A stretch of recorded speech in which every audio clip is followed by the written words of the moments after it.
Hej, hej, witaj serdecznie w Miami, w downtown Miami. Tutaj powstaje taki mega fajny most, także wrzucę Wam zdjęcie.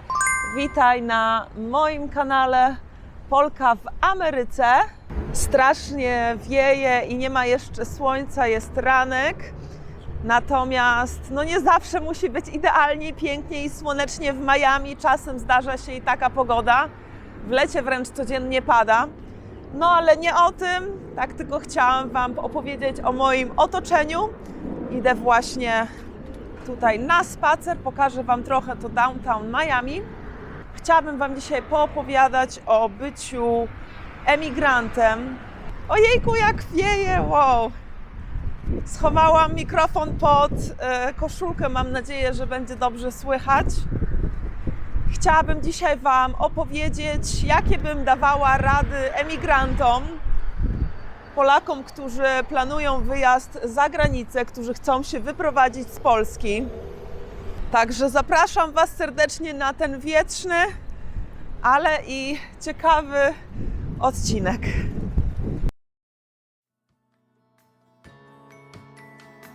Polka w Ameryce.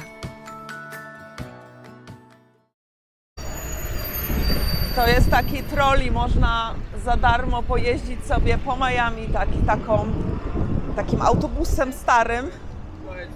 Pieski. A ja oczywiście, o Boże, jak wieje, naprawdę mam nadzieję, że coś będzie słychać. Ale też fajnie, żebyście zobaczyli, bo tutaj, tak jak Nowy Jork, to tutaj też jesteśmy przy oceanie i zawsze po prostu wieje o tej porze roku, a z kolei w lecie to powietrze stoi i się po prostu nie rusza.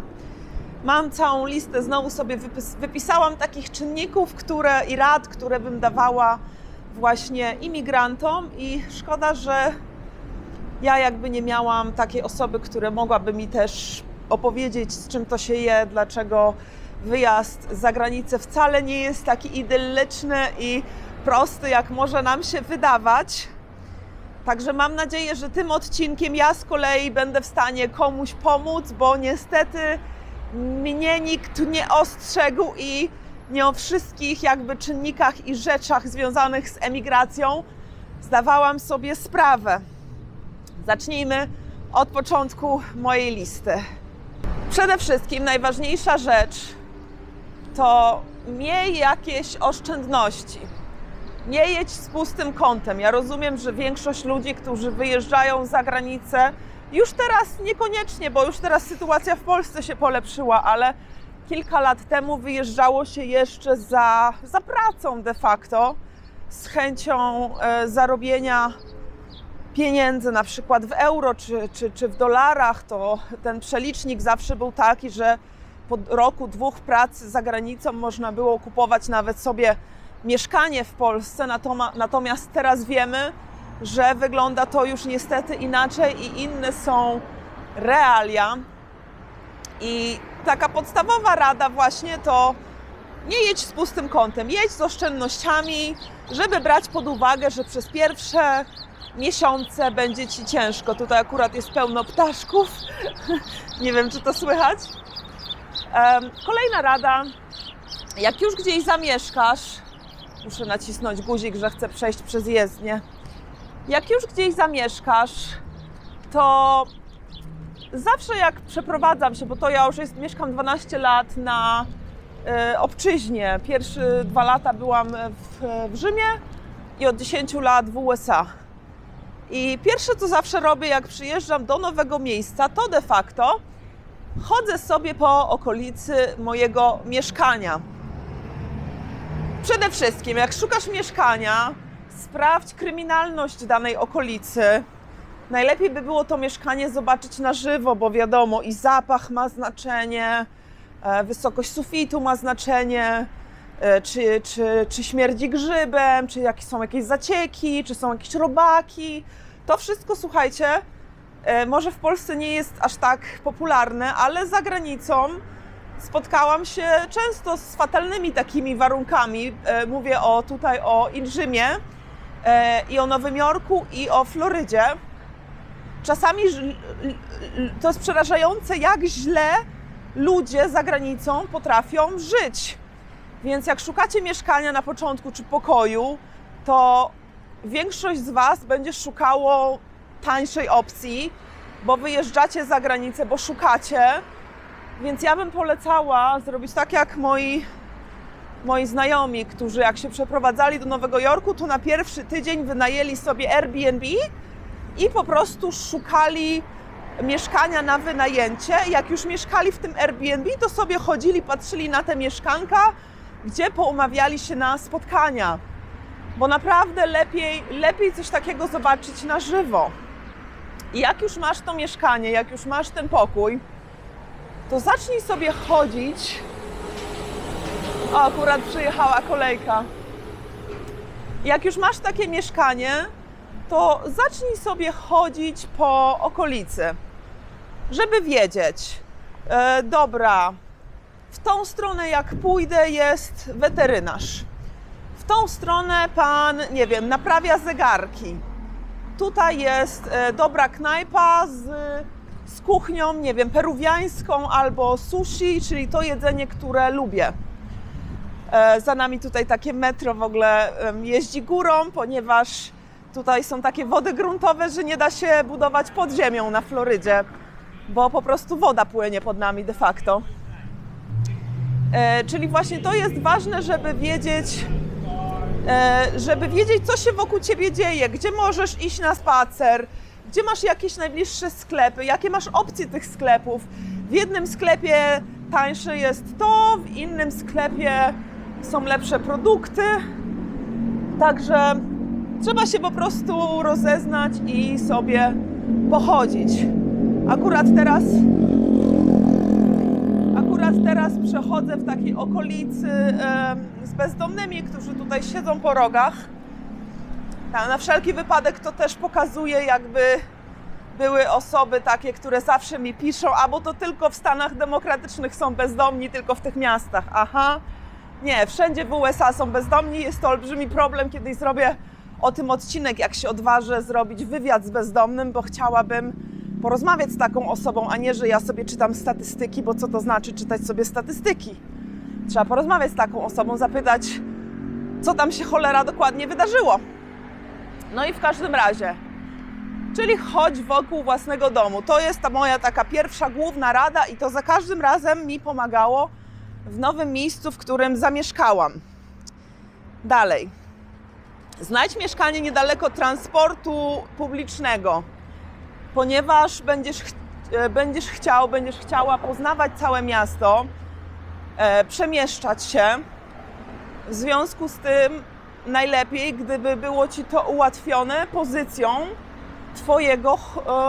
Twojego mieszkania w mieście, bo o wiele ciężej będzie się zwiedzać z miejsca, w którym jeździ autobus raz na godzinę na przykład, prawda? Natomiast to wszystko też jest uzależnione od Twoich możliwości finansowych. Dalej. Czy lubisz i umiesz spędzać czas samemu? To jest kluczowe pytanie, bo niestety, ale te pierwsze miesiące spędzone za granicą to będzie bardzo samotny dla Ciebie czas.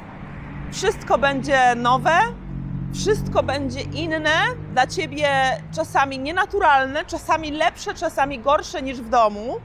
Będzie ciężko uciec z tego mindsetu porównywania tego tutaj życia z życiem, jakie miało się w domu. I po prostu, czy lubisz samemu chodzić na spacery? Czy umiesz samemu jeść obiad, na przykład w knajpie? Czy umiesz nawiązywać nowe relacje? To są wszystko bardzo, bardzo ważne pytania, od których będzie zależeć, czy tak naprawdę nadajesz się na życie emigranta.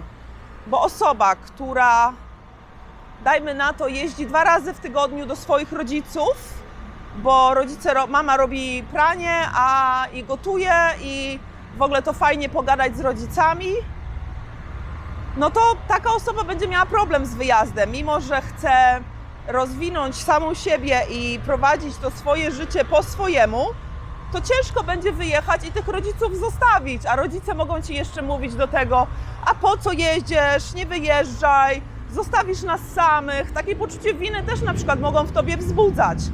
Więc to jest pytanie, czy jesteście na to gotowi, czy jest to coś, co możecie jakby przeskoczyć.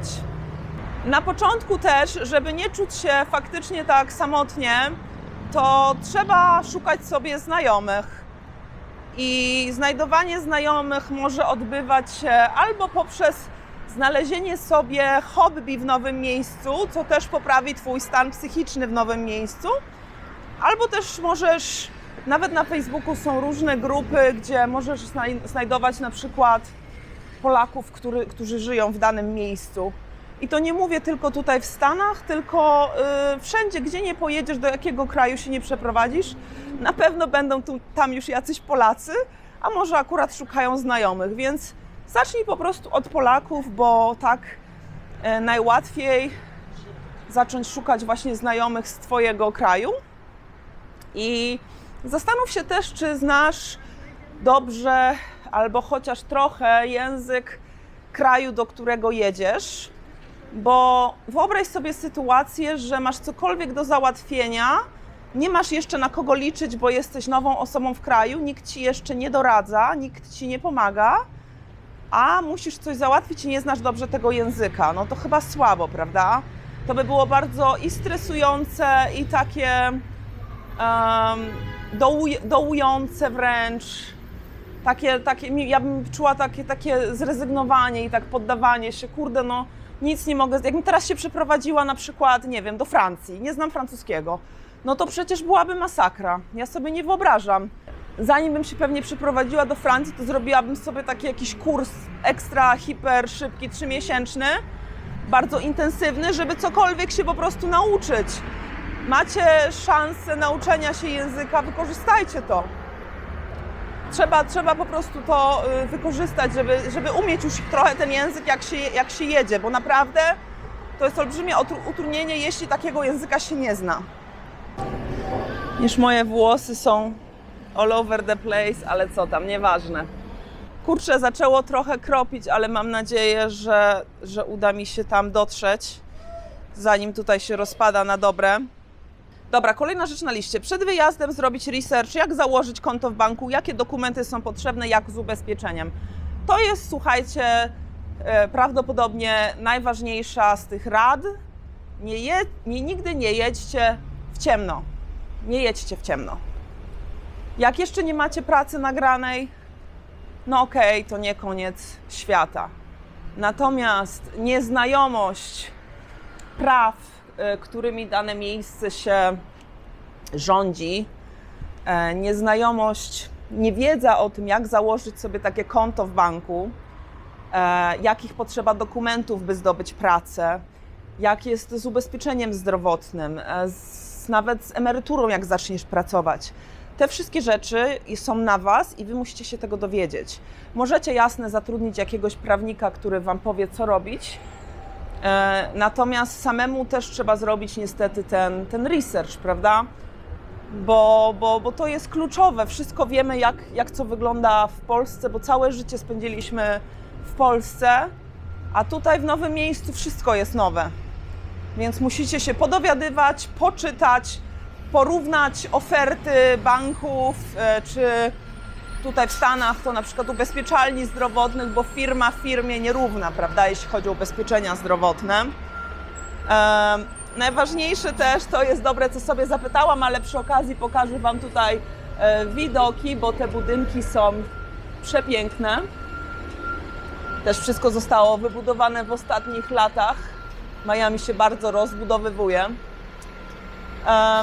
Mam zapisane, słuchajcie, tekst. Skumać, czy w ogóle chcesz jechać. No właśnie, czy wy w ogóle chcecie jechać? Dlaczego jedziecie? Co was najbardziej kręci w tym kraju, do którego jedziecie? Jaki jest powód tego wyjazdu? Czy faktycznie będzie tam lepiej? Czy uciekacie przed czymś, przed kimś, czy przed samym sobą? Czy w ogóle nie uciekacie, a szukacie nowej przygody? To są pytania, na które musicie sobie odpowiedzieć, żeby czuć, że że ten wyjazd ma sens, że nie jedziecie na siłę, że wy faktycznie chcecie tam być i jest ku temu powód, dlaczego wy w ogóle chcecie tam pojechać. Dalej. Pamiętaj, że zaczynasz na niższym poziomie, to jest ważne. Miej do siebie, jak i do tego miejsca cierpliwość. Nie od razu będziesz zarabiać grube kokosy i będziesz na stanowisku menadżerskim. Na początku trzeba nauczyć się trochę skromności i właśnie wytrwałości, bo to chwilę może zająć, zanim odniesiesz sukces za granicą. Więc nie od razu, słuchajcie, Rzym zbudowano. Cierpliwie podejść do tego tematu i też nie wpadaj w furię, że jest inaczej niż w domu. To jest też ważna rada, bo będzie inaczej niż w Polsce. Wiadomo, będzie inaczej, niezależnie od tego, gdzie pojedziesz. I albo się do tego przystosujesz, jak jest w tym kraju i zaakceptujesz te rzeczy, jak na przykład czasem, coraz bardziej zaczyna padać, że musiała się schować. Jak ja na przykład czasem opowiadam, nie wiem, o absurdach życia w USA, a ktoś mi pisze, no to wracaj do Polski. Ale to nie jest tak, że ja tych rzeczy nie akceptuję i nie żyję z nimi, że mi tak przeszkadzają, że chcę wyjechać, tylko to po prostu chodzi o to, że ja je zauważam, ponieważ jestem z Polski, a nie, że chcę wrócić do Polski, bo w Polsce było lepiej. Także jest dużo rzeczy, które są lepsze w Polsce niż w Stanach, ale jest też dużo rzeczy w Stanach, które są lepsze niż w Polsce.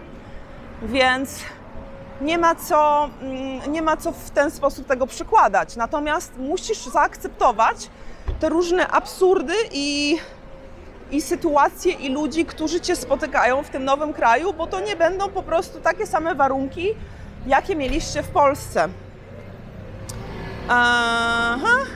I to tyle, słuchajcie. Pamiętaj, że jesteś tutaj gościem i tutaj będą ich zwyczaje. Możesz to zauważać i komentować, ale ich nie zmienisz. Musisz je tolerować, jeśli chcesz tutaj żyć. I to tyle. Doszłam, gdzie miałam dojść. Jestem już pod daszkiem. Mam nadzieję, że te rady przydadzą się Wam, osobom, które planują wyjazd za granicę. Zapraszam serdecznie do subskrypcji mojego kanału. Troszkę może zmokłam. Do zobaczenia w kolejnym odcinku Polki w Ameryce. Pozdrawiam Was serdecznie i nie bójcie się tej emigracji, tylko po prostu się na nią odpowiednio przygotujcie. Na razie, pa!